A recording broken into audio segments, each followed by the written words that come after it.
Hanuman expectations ఎలాగుంది?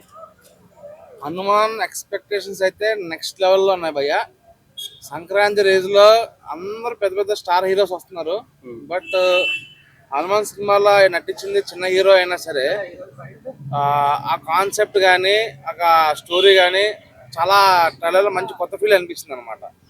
So నాకు తెలిసినంత వరకు సంక్రాంతి విన్నారు హనుమాన్ అని చెప్పి అనుకుంటున్నాను నేనైతే. ఏం నచ్చింది బాగా మీకు హనుమాన్? ఏం అసలు ఏం నచ్చలేదు అని చెప్పడానికి అయితే ఏమీ లేదు, అన్ని బాగా నచ్చినాయి.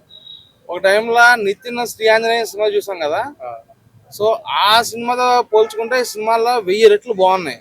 ఎందుకంటే స్టార్టింగ్ హనుమాన్ విగ్రహం చూపించడం కానీ, తర్వాత వరలక్ష్మి క్యారెక్టర్ కూడా చాలా కుమార్ వరలక్ష్మి ఉంది కదా, ఆమె డైలాగ్ డెలివరీ కానీ హీరో ఎలివేషన్స్ కానీ చాలా బాగా అనిపించింది, చాలా కొత్తగా అనిపించింది.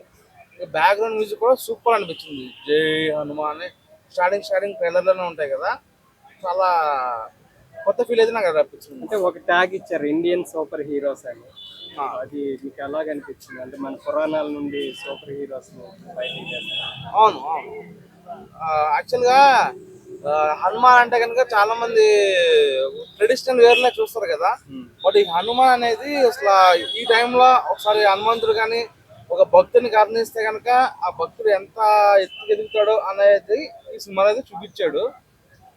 సో నాకు తెలిసినందుకు ఈసారి స్టార్స్ విజయం కాదు, ఈసారి పక్క హనుమాన్ విజయం అని చెప్పి అనుకుంటున్నా.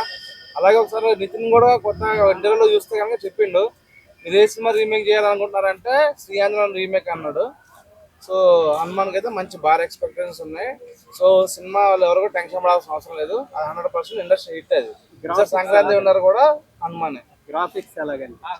అదే భయ్య గ్రాఫిక్స్ చాలా బాగా అనిపించింది చెప్తున్నాను. ఇప్పుడు మనం చూసుకుంటే ఆదిపురుషులో గ్రాఫిక్స్ చూసుకున్నాం, ఇదినా చూడండి.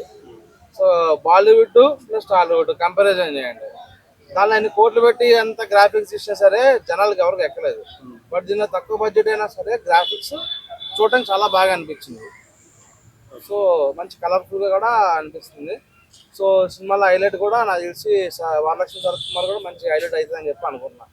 ఎందుకంటే ఆమె ఏ సినిమాలో తీసినా కూడా ఆమె మంచి హైలైట్ అవుతుంది ఆమె క్యారెక్టర్. సో బాగుంటుంది అని చెప్పి అనుకుంటున్నాను. Okay, thank you.